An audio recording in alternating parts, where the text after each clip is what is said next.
Hello friends, welcome back on my YouTube channel Pooja Dagar ji की question for all exam. जय माता दी। स्वागत है सभी का पूजा डागर जी की क्लास में। साइंस जी के इस टाइम पर हम करते हैं टॉपिक नंबर 23 का 7 पार्ट आज हम करेंगे। ये लास्ट पार्ट हमारा रहेगा इस टॉपिक का, और टॉपिक का नाम है ह्यूमन फिजियोलॉजी, मानव कार्य की, और इसके 30 क्वेश्चन हम करने वाले हैं। तो जुड़े रहिए वीडियो में अंत तक, और क्वेश्चन अच्छे लगे तो वीडियो को लाइक करना ना भूलें और ज़्यादा से ज़्यादा शेयर करें। चैनल पर नए हैं तो जल्दी से चैनल को सब्सक्राइब कर लीजिए और बेल आइकन पर क्लिक कीजिएगा ऑल पर, ताकि आपको डेली नोटिफिकेशन टाइम से मिल जाए और आपकी कोई क्लास ना रह जाए। क्वेश्चन नंबर 1 से स्टार्ट करते हैं फ्रेंड्स। क्वेश्चन नंबर 1 क्या है? इससे पहले वाली वीडियोस अगर आप देखना चाहते हैं तो डिस्क्रिप्शन बॉक्स में प्लेलिस्ट का लिंक मिल जाएगा, फटाफट से वो वीडियोस भी आप देख लीजिएगा। इंपॉर्टेंट क्वेश्चन उसमें भी रहते हैं। 15, 25, 30 से ज़्यादा हम क्वेश्चन इस क्लास में नहीं करते हैं, केवल आधा घंटा की क्लास रहती है अपनी। क्वेश्चन नंबर 1, फेरोमोन्स सामान्यतः उत्पन्न किया जाता है। जो ये होता है फेरोमोन्स सामान्यतः उत्पन्न किया जाता है पक्षियों द्वारा, सांपों द्वारा, चमगादड़ों द्वारा, कीटों द्वारा। तो ये जो होता है फेरोमोन्स, यह सामान्यतः उत्पन्न किया जाता है। किसके द्वारा उत्पन्न किया जाता है? फेरोमोन्स जो उत्पन्न किया जाता है यह किया जाता है कीटों द्वारा। डी आंसर रहेगा इसका, कीटों के द्वारा। आगे चलते हैं क्वेश्चन नंबर 2। क्वेश्चन नंबर 2 क्या है? किस हार्मोन के स्रावित होने से हृदय गति बढ़ जाती है तथा उत्तेजना का अनुभव होता है? तो किस हार्मोन के स्रावित होने से, ऐसे हार्मोन का नाम बताइए जिसके स्रावित होने से जो हृदय, हमारा हार्ट होता है, इसकी जो गति होती है वह बढ़ जाती है और उत्तेजना का अनुभव होता है। तो ए इंसुलिन, बी कोर्टिसोन, या फिर सी एंड्रेलिन, या फिर डी टेस्टोस्टेरोन। तो क्या रहेगा इसका आंसर? क्वेश्चन नंबर 2 का आंसर रहेगा हमारा यहाँ पर सी आंसर रहेगा, एंड्रेनलिन। क्या रहेगा? एंड्रेनलिन इसका आंसर रहेगा। इस हार्मोन के स्रावित होने से हृदय गति बढ़ जाती है तथा उत्तेजना का अनुभव होता है। तो एंड्रेनलिन ये आंसर रहेगा। आगे चलते हैं क्वेश्चन नंबर 3 पर। निम्नलिखित में से कौन सा हार्मोन है? इनमें से कौन सा एक हार्मोन है? यहाँ हमें बताना है कौन सा एक हार्मोन है। ए कौन सा एक हार्मोन है यहाँ पर बताना है। ए एनवर्टेज, बी आरएनए, सी इंसुलिन, डी एस्कॉर्बिक एसिड। तो क्या रहेगा इसका आंसर? यहाँ पर आंसर रहेगा इंसुलिन एक हार्मोन है। आगे चलते हैं क्वेश्चन नंबर 4 पर। निम्नलिखित में से कौन सा पादप हार्मोन नहीं है? पादप हार्मोन नहीं है। एक है जो पादप हार्मोन नहीं है और सारे के सारे पादप हार्मोन है। तो यहाँ पर क्या आंसर रहेगा? जो ये इंसुलिन है ये पादप हार्मोन नहीं है। पौधों का, पादप मतलब पौधों का हार्मोन यह नहीं है इंसुलिन। तो यहाँ पर आंसर ये सी रहेगा इसका। और जो पादप हार्मोन है उनके नाम भी आपको याद रखने हैं, तो इसीलिए ये नाम भी आप याद रख लीजिएगा। ए इथिलीन, इथिलीन जो है पादप हार्मोन है। क्या है? इथिलीन, इथिलीन एक पादप हार्मोन है। और बी साइटोकाइनिन, ये जो है साइटोकाइनिन ये भी एक पादप हार्मोन है। और जिब्रेलिन ये भी एक पादप हार्मोन है। ठीक है फ्रेंड्स, जिब्रेलिन, इथिलीन और साइटोकाइनिन ये सारे के सारे पादप हार्मोन हैं, याद रखने हैं आपको। और क्योंकि कभी कभी इस तरह से भी क्वेश्चन आ सकता है कि सारे के सारे ह्यूमन हार्मोन दे दिए जाएंगे, ह्यूमन हार्मोन में से एक पादप हार्मोन दे दिया जाएगा, पूछ लिया जाएगा इनमें से कौन सा पादप हार्मोन है।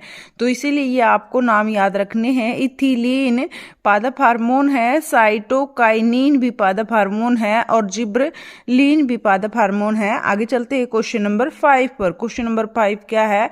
थायराइड ग्रंथि से थायरोक्सिन स्रावित करने के लिए उत्तेजित करने वाली अंतःस्रावी हार्मोन कौन सा है? जो ये थायराइड ग्रंथि है, थायराइड ग्रंथि से ये थायरोक्सिन स्रावित करने के लिए उत्तेजित करने वाली अंतःस्रावी हार्मोन कौन सी है? अंतःस्रावी हार्मोन कौन सी है? FSH, TSH, FSH, TSH, LTH और ACTH। तो क्या रहेगा इसका आंसर? इसका आंसर रहेगा TSH। ये ऐसा है, ये जो है ये अंतःस्रावी हार्मोन है जो कि थायराइड ग्रंथि से थायरोक्सिन स्रावित करने के लिए उत्तेजित करता है, TSH। ठीक है फ्रेंड्स, ये हो गए अपने 5 क्वेश्चन। आगे देखेंगे, इसकी फुल फॉर्म भी आगे वाले क्वेश्चंस में मिलेगी। तो 6 क्वेश्चन पर चलने से पहले प्लीज़ वीडियो को अगर लाइक नहीं किया है तो जल्दी से लाइक कर दीजिए और जुड़े रहिए वीडियो में अंत तक। बहुत ही ज़्यादा इंपॉर्टेंट क्वेश्चन है। हर एक कॉम्पिटिटिव एग्जाम के लिए साइंस इंपॉर्टेंट होती है, क्योंकि साइंस से रिलेटेड क्वेश्चन वहाँ पर क्वेश्चंस जो हैं कॉम्पिटिटिव एग्जाम में पूछे जाते हैं हर एक एग्जाम में। तो जुड़े रहिए चैनल के साथ। अगर सब्सक्राइब नहीं किया है तो फटाफट से सब्सक्राइब कर लीजिए चैनल को। यहाँ पर आपको बहुत ही अच्छा मैटर मिलेगा पढ़ने को, जो कि जीके से रिलेटेड इंपॉर्टेंट है। हर एक सब्जेक्ट की जीके यहाँ पर आपको पढ़ने को मिल जाएगी। क्वेश्चन नंबर 6 पर चलते हैं। कौन सी ग्रंथि दुग्ध निष्कासन हार्मोन ऑक्सीटोसिन का स्रावण करती है? तो ये जो ऑक्सीटोसिन है ये क्या है? एक दुग्ध निष्कासन का हार्मोन है। ठीक है फ्रेंड्स, ये है एक कौन सी ग्रंथि की वजह से ऐसा होता है? थायराइड ग्रंथि, पीयूष ग्रंथि, या फिर पैराथायराइड, या फिर डी एड्रीनल ग्रंथि। तो यहाँ पर क्या आंसर रहेगा? कौन सी ग्रंथि है? दुग्ध निष्कासन हार्मोन ऑक्सीटोसिन। तो ये दुग्ध निष्कासन हार्मोन कौन सा है? ऑक्सीटोसिन का स्रावण करती है। तो यहाँ पर ग्रंथि पूछिए तो ग्रंथि यहाँ पर रहेगा हमारा आंसर बी, पीयूष ग्रंथि। कौन सी ग्रंथि है? पीयूष ग्रंथि आएगा। आगे चलते हैं क्वेश्चन नंबर 7। क्वेश्चन नंबर 7 क्या है? निम्नलिखित में से कौन सा हार्मोन स्तन ग्रंथियों से दुग्ध का स्राव होने में भूमिका निभाता है? तो इनमें से अभी हमें हार्मोन बताना है, जो कि हमने ऊपर वाले क्वेश्चन में ही पढ़ लिया था क्या हार्मोन था, और यहाँ पर ग्रंथि पूछी थी तो पीयूष ग्रंथि होती है और हार्मोन ऑक्सीटोसिन होता है। तो यहाँ पर ऑक्सीटोसिन मिलेगा इसका आंसर। कौन सा हार्मोन स्तन ग्रंथियों से दुग्ध का स्राव होने में भूमिका निभाता है? तो ये रहेगा ए थायरोक्सिन, बी एड्रीनेलिन, या फिर सी प्रोजेस्टेरोन, या फिर डी ऑक्सीटोसिन। तो आंसर रहेगा ऑक्सीटोसिन। ठीक है फ्रेंड्स, ऑक्सीटोसिन रहेगा। ग्रंथि भी इसकी याद रखनी है, पीयूष ग्रंथि, ऑक्सीटोसिन हार्मोन। आगे चलते हैं क्वेश्चन नंबर 8 पर। दूध निकालने के लिए स्तन ग्रंथि में संकुचन पैदा करने वाला पदार्थ कौन सा है? तो कौन सा है पदार्थ? यहाँ पर पदार्थ पूछा है तो पदार्थ भी यही रहेगा। इस तरह से क्वेश्चंस देखो, एक ही तरह के क्वेश्चन कितनी बार अलग अलग ढंग से दे दिए गए हैं। जैसे दूध निकालने के लिए स्तन ग्रंथि में संकुचन पैदा करने वाले पदार्थ हैं क्या? एस्ट्रोजेन, या फिर FSH, या फिर ऑक्सीटोसिन, या फिर प्रोजेस्टेरोन। तो आंसर क्या रहेगा? क्वेश्चन नंबर 8 का आंसर रहेगा ऑक्सीटोसिन। ये रहेगा आंसर ऑक्सीटोसिन। आगे चलते हैं क्वेश्चन नंबर 9 पर। क्वेश्चन नंबर 9 क्या है? गाय और भैंस के थनों में दूध उतारने के लिए किस हार्मोन की सुई लगाई जाती है? तो किस हार्मोन की सुई लगाई जाती है जो जब भैंस और गाय दूध नहीं देती हैं तो उनको एक इंजेक्शन दिया जाता है? तो कौन से हार्मोन की सुई लगाई जाती है उसको? ऑक्सीटोसिन, सोमेटोट्रोपिन, या फिर इंटरफेरॉन, या फिर इंसुलिन। तो आंसर यहाँ पर सीधा सा बात है, ऑक्सीटोसिन रहेगा। क्या रहेगा? ऑक्सीटोसिन। देखो यहाँ पर हमने 4 क्वेश्चंस किए हैं, जो कि सारे क्वेश्चन अलग है, लेकिन आंसर जो है हमारा सेम ही है, ऑक्सीटोसिन। तो याद रखना है, किसी भी तरह से एग्जाम में क्वेश्चन आ जाए आपको पता होना चाहिए कौन सा हार्मोन आएगा दुग्ध उत्पादन के लिए। ऑक्सीटोसिन हार्मोन रहेगा। और ग्रंथि कौन सी रहेगी? पीयूष ग्रंथि रहेगी। ये बिल्कुल अच्छे से याद कर लीजिए। क्वेश्चन नंबर 10 पर चलते हैं। प्लीज वीडियो में अंत तक जुड़े रहें और वीडियो को जल्दी से लाइक कर दीजिएगा।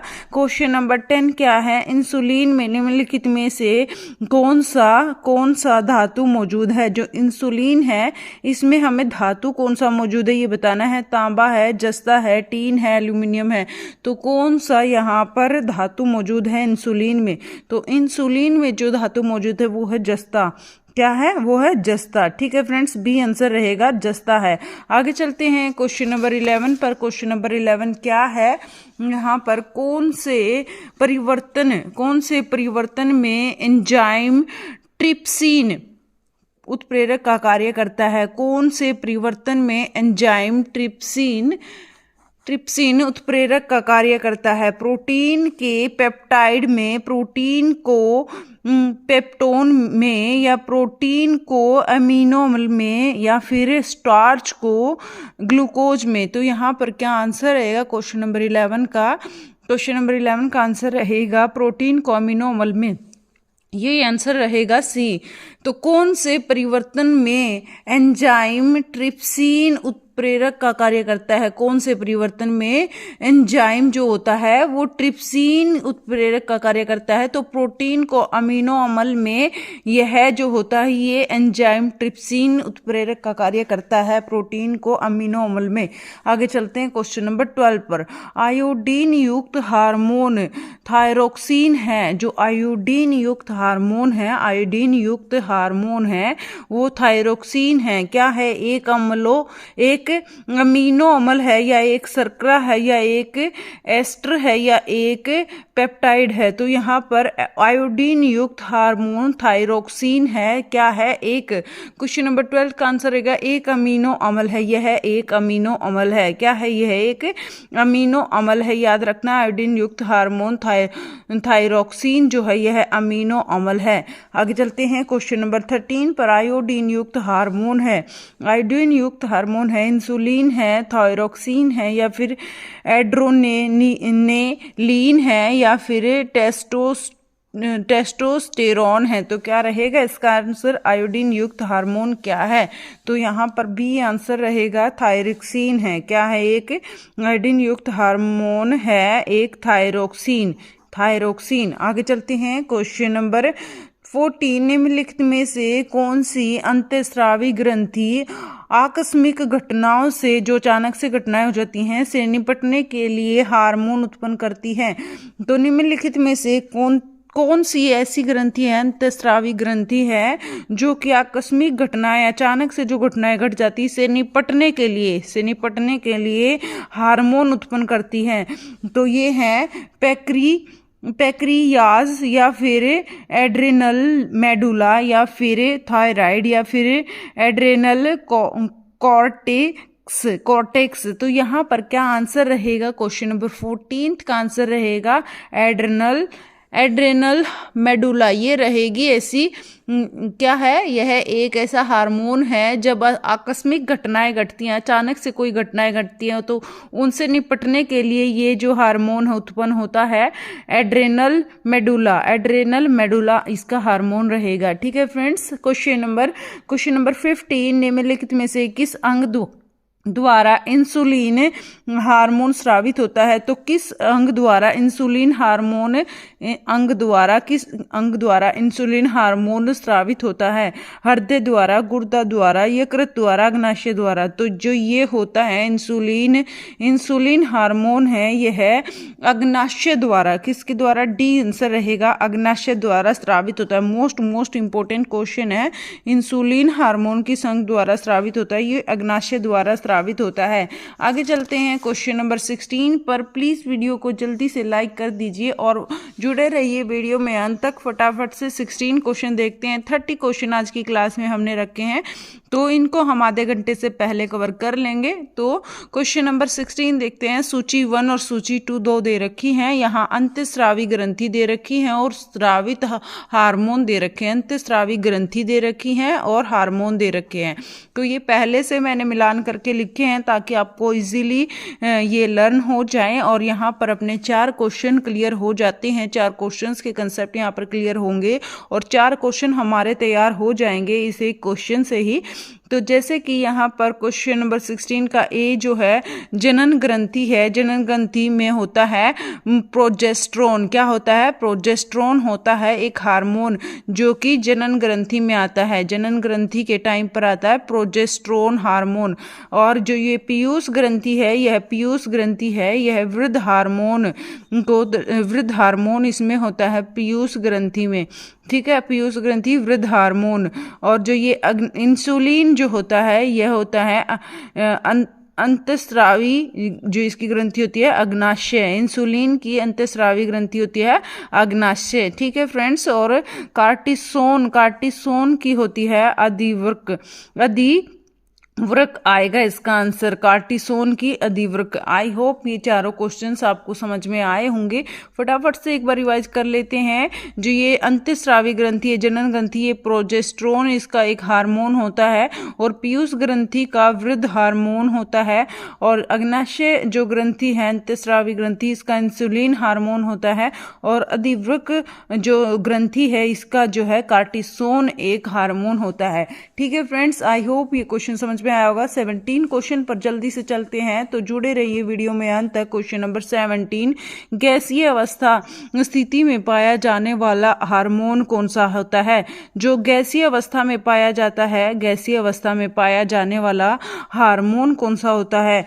ए इथाइलिन, या फिर बी एबिसिस्क एसिड, या फिर सी गिबरेलिंस, या फिर डी ऑक्सीजन। तो यहाँ पर क्या आंसर रहेगा? गैसीय अवस्था में पाए जाने वाला हार्मोन कौन सा होता है? तो क्वेश्चन नंबर 17 का आंसर रहेगा इथाइलिन, ये रहेगा आंसर ए, इथाइलिन आंसर रहेगा इसका। क्या रहेगा इसका आंसर? इथाइलिन आंसर रहेगा। आगे चलते हैं क्वेश्चन नंबर 18 पर। दूध को पचाने के लिए आवश्यक एंजाइम रेनिन और लैक्टेस मानव शरीर में कितने वर्ष की आयु में लुप्त हो जाता है? तो कितने वर्ष की आयु में यह लुप्त हो जाता है? दूध को जो पचाने वाला हार्मोन होता है, एक दूध को पचाने वाला एंजाइम हो, और रेनिन और लैक्टेस होता है, जो कि मानव शरीर में कितने वर्ष की आयु में लुप्त हो जाता है, खत्म हो जाता है, लुप्त हो जाना। 3 वर्ष की आयु में, 2 वर्ष की आयु में, 5 वर्ष की आयु में, 8 वर्ष की आयु में। 8 वर्ष की आयु यहाँ पर रहेगा। ठीक है फ्रेंड्स, 8 वर्ष की आयु। उससे पहले बच्चा क्या करता है? ज़्यादा दूध पीता है और खाना कम खाता है। तो ये होता है दूध को पचाने के लिए आवश्यक एंजाइम जो होते हैं रेनिन और लैक्टेस, ये 2 एंजाइम होते हैं, रेनिन और लैक्टेस, याद रखना है नाम। मानव शरीर में कितने वर्ष की आयु में लुप्त हो जाते हैं? 8 वर्ष की आयु में लुप्त हो जाते हैं। ये नाम पक्का याद रखना। आगे इससे रिलेटेड क्वेश्चन भी हम करेंगे। दूध को पचाने के लिए कौन सा हार्मोन, यहाँ पर कौन सा एंजाइम होता है? रेनिन और लैक्टेस। क्वेश्चन नंबर 19 क्या है? सेक्रेटिन है। सेक्रेटिन एक क्या है? एंजाइम है, हार्मोन है, विटामिन है, उत्सर्जी पदार्थ है। तो ये जो है सेक्रेटिन है, यह क्या है? तो सेक्रेटिन एक हार्मोन है। क्या है? एक हार्मोन है। सेक्रेटिन क्या है? सेक्रेटिन एक हार्मोन है, याद रखना है, सेक्रेटिन एक हार्मोन है। 19 क्वेश्चन अपने हो चुके हैं फ्रेंड्स। 20 क्वेश्चन पर चलते हैं। जल्दी से लाइक कर दीजिए वीडियो को, और स्वागत है सभी का पूजा डागर जी के question for all exam channel पर। क्वेश्चन नंबर 20 पर चलते हैं। निम्न में से कौन सी ग्रंथि अश्रु ग्रंथि, क्या अश्रु, जो आंसू होते हैं उसकी अश्रु ग्रंथि स्रावित करती है? तो इनमें से कौन सी ग्रंथि है जो अश्रु जो है ग्रंथि, ऐसी बताओ, जो कि अश्रु स्रावित करती है? पीयूष ग्रंथि है, पैराथायराइड है, या फिर लैक्रिमल है, या फिर अबूट है? यहाँ पर क्या आंसर रहेगा? 20 का आंसर रहेगा यहाँ पर सी आंसर रहेगा, लैक्रिमल है। तो ये आएगा लैक्रिमल आंसर आएगा। तो लैक्रिमल ऐसी ग्रंथि है जो अश्रु स्रावित करती है। लैक्रिमल ग्रंथि ऐसी है जो कि अश्रु स्रावित करती है, लैक्रिमल। आगे चलते हैं क्वेश्चन नंबर 21 पर। क्वेश्चन नंबर 21 क्या है? इंडोल एसिटिक अम्ल क्या है? जो इंडोल एसिटिक अम्ल है, यह क्या है? कवकनाशक है, एंजाइम है, या फिर अमीनो एसिड या ऑक्सीन है? तो ये इंडोल एसिटिक अम्ल क्या है? इंडोल एसिटिक अम्ल क्या है? तो ये है एक क्या है? ऑक्सीन है। क्या है? ये है एक ऑक्सीन है। याद रखना है इंडोल एसिटिक अम्ल। इंडोल एसिटिक अम्ल क्या है? ऑक्सीन है। ऑक्सीन है। ठीक है फ्रेंड्स, आगे चलते हैं। क्वेश्चन नंबर 22, रेनिन एंजाइम के द्वारा पाचन होता है।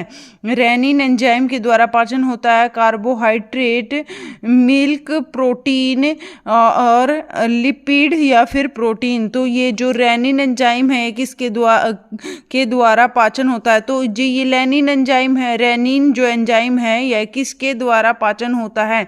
तो यहाँ पर क्या आंसर रहेगा 22 का? यहाँ पर हमने रेनिन एंजाइम किया था पीछे वाले क्वेश्चन में, जैसे कि मैंने आपको बताया था ये क्वेश्चन हम आगे करेंगे। तो रेनिन एंजाइम के द्वारा पाचन होता है किसका होता है? मिल्क प्रोटीन का। याद रखना है मिल्क प्रोटीन का पाचन होता है रेनिन एंजाइम के द्वारा। क्वेश्चन नंबर 23, निम्न में से कौन सा एंजाइम दूध के पाचन में सहयोगी होता है?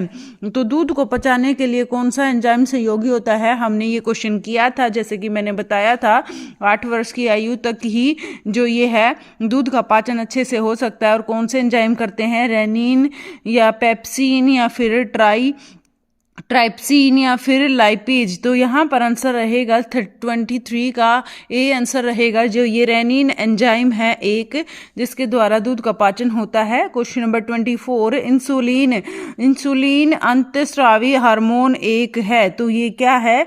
इंसुलिन अंतस्रावी हार्मोन क्या है? एक वसीय अम्ल है या फिर ग्लाइकोलिपिड है या फिर पेप्टाइड है या फिर स्टेरॉल है? तो क्या है यह? क्वेश्चन नंबर 24 का आंसर रहेगा यह है एक पेप्टाइड। सी आंसर रहेगा यह क्या है? एक पेप्टाइड है। याद रखना है इंसुलिन अंतस्रावी हार्मोन एक पेप्टाइड है। यह एक पेप्टाइड है। ठीक है फ्रेंड्स, आगे चलते हैं 25 क्वेश्चन पर। बस हमारे 6 क्वेश्चन बचे हैं। 20 जैसे कि मैंने बताया 30 क्वेश्चन ही आज की क्लास में हम करेंगे, तो जुड़े रहिए वीडियो में अंत तक। केवल और केवल 5 मिनट में इसको कवर कर लेंगे। मानव शरीर में इंसुलिन उत्पादक अंग है। तो मानव शरीर में जो इंसुलिन उत्पादक अंग है वह क्या है? वृक्क है, यकृत है, प्लीहा है, अग्नाशय है। तो इंसुलिन उत्पादक अंग कौन सा है? अग्नाशय है। ये हम कर चुके हैं, अग्नाशय आएगा इसका आंसर। 25 क्वेश्चन अपने हो चुके हैं फ्रेंड्स। केवल और केवल 5 क्वेश्चन अपने बचते हैं। फटाफट से ये 5 क्वेश्चन भी कर लेते हैं। तो क्वेश्चन नंबर 26 पर चलने से पहले इसे वीडियो लाइक नहीं की है तो फटाफट से लाइक कर दीजिए प्लीज़। और इससे पहले वाले अगर पार्ट्स आप देखना चाहते हैं साइंस जीके के, तो आपको डिस्क्रिप्शन बॉक्स में प्लेलिस्ट का लिंक मिल जाएगा, तो आप देख लीजिएगा। सारे की सारे इंपॉर्टेंट टॉपिक्स हैं और सारे के सारे इंपॉर्टेंट क्वेश्चन हैं जो कि हम टॉपिक वाइज कवर कर रहे हैं। और यहाँ पर हम अपना 23 टॉपिक कवर कर रहे हैं, जिसका 7 पार्ट हम कर रहे हैं आज की क्लास में। और ये हमारा आज का लास्ट पार्ट है। इसके बाद हम नेक्स्ट टॉपिक पर चलेंगे। इसके 7 पार्ट हो चुके हैं। 24th लेसन कल हम करेंगे। तो 26 क्वेश्चन देख लेते हैं। इंसुलिन होता है, इंसुलिन क्या है? होता है कार्बोहाइड्रेट होता है, स्टेरॉइड होता है, प्रोटीन होता है या वसा होता है। तो इंसुलिन क्या होता है? 26 का आंसर रहेगा इंसुलिन एक प्रोटीन होता है। क्या है? एक प्रोटीन होता है इंसुलिन। आगे चलते हैं क्वेश्चन नंबर 27 पर। रेशम ग्रंथि किसका रूपांतरित रूप है? तो रेशम ग्रंथि किसका रूपांतरित रूप है? पाचन ग्रंथि का, लार ग्रंथि का, उत्सर्जन ग्रंथि का या अंतस्रावी ग्रंथि का? तो रेशम ग्रंथि किसका रूपांतरित रूप है? रेशम ग्रंथि यह है हमारा लार ग्रंथि का। जो रेशम ग्रंथि है यह लार ग्रंथि का रूपांतरित रूप है। तो इसको लार ग्रंथि का रूपांतरित रूप भी कहा जाता है रेशम ग्रंथि को। आगे चलते हैं 28 क्वेश्चन पर। प्रोटीन का मुख्य तत्व क्या है? प्रोटीन का हमें बताना है मुख्य तत्व क्या है। प्रोटीन का मुख्य तत्व है नाइट्रोजन है, हाइड्रोजन है, ऑक्सीजन है, कार्बन है। तो प्रोटीन का मुख्य तत्व क्या होता है? प्रोटीन का मुख्य तत्व होता है यहाँ पर कार्बन। क्या होता है? प्रोटीन का मुख्य तत्व होता है कार्बन होता है प्रोटीन का मुख्य तत्व। ठीक है फ्रेंड्स, प्रोटीन का मुख्य तत्व क्या होता है? कार्बन होता है। आगे चलते हैं 29 क्वेश्चन पर। विटामिन्स क्या होते हैं? तो क्या होते हैं विटामिन्स?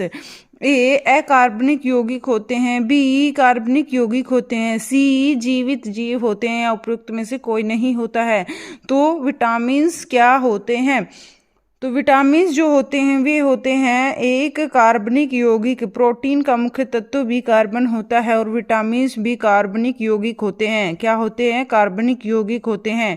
ये क्वेश्चन हो गए अपने 29। आगे चलते हैं 30। लास्ट एंड फाइनल क्वेश्चन भी हम कर लेते हैं फ्रेंड्स। वीडियो को लाइक करके जाना है और अभी रुको, ये क्वेश्चन भी कर लेते हैं। प्रोटीन में विद्यमान तत्व कौन से होते हैं? प्रोटीन में कौन कौन से तत्व विद्यमान होते हैं? प्रोटीन में कार्बन होता है, हाइड्रोजन होता है, ऑक्सीजन होता है, नाइट्रोजन होता है। तो प्रोटीन में क्या होता है इनमें से, ये हमें बताना है। जल्दी से आंसर कीजिएगा। प्रोटीन में विद्यमान तत्व कौन से होते हैं? कार्बन होता है, हाइड्रोजन होता है, ऑक्सीजन होता है, नाइट्रोजन होता है। 1 2 3 होते हैं या फिर 1 2 3 4, इन चारों में से चारों होते हैं या फिर 1 2, यहाँ पर 4 आएगा यहाँ, या फिर 1 2 होते हैं या फिर 3 और 4 होते हैं। तो ये चारों ही प्रोटीन में आते हैं, कार्बन भी, हाइड्रोजन भी, ऑक्सीजन भी, नाइट्रोजन भी। तो इसका आंसर रहेगा बी। ठीक है फ्रेंड्स, इसका आंसर क्या रहेगा? बी रहेगा। ये हो गए अपने 30 question friends. Thank you so much आप सभी का, thank you very much video में अंत तक जुड़े रहने के लिए और वीडियो को कंप्लीट देखने के लिए आपका बहुत बहुत धन्यवाद। और आई होप आपको क्वेश्चन बहुत अच्छे लगे होंगे। तो इससे पहले वाली वीडियोस अगर आपको देखनी है तो प्लेलिस्ट का लिंक डिस्क्रिप्शन बॉक्स में मिल जाएगा, और तो आप देख लीजिएगा, इम्पोर्टेंट है सारे के सारे। So keep smile, bye bye, take care. फिर मिलते हैं नेक्स्ट वीडियो में शाम को 8 से 8:30 के बीच में। हम करेंगे जीके, पॉलिटी जीके, जो हम टॉपिक वाइज कर रहे हैं, पॉलिटिकल साइंस। तो यहाँ पर पॉलिटिकल साइंस करेंगे शाम को। प्लीज़ 8 बजे टाइम से आप प्रीमियर पर आ जाइएगा। और ये हमारा 3 से 3:30 साइंस का प्राइमर रहता है। ठीक है फ्रेंड्स, तो bye bye, take care, keep smile. Next video में मिलते हैं, तब तक के लिए आप अपना ख्याल रखें, हंसते रहें, मुस्कुराते रहें।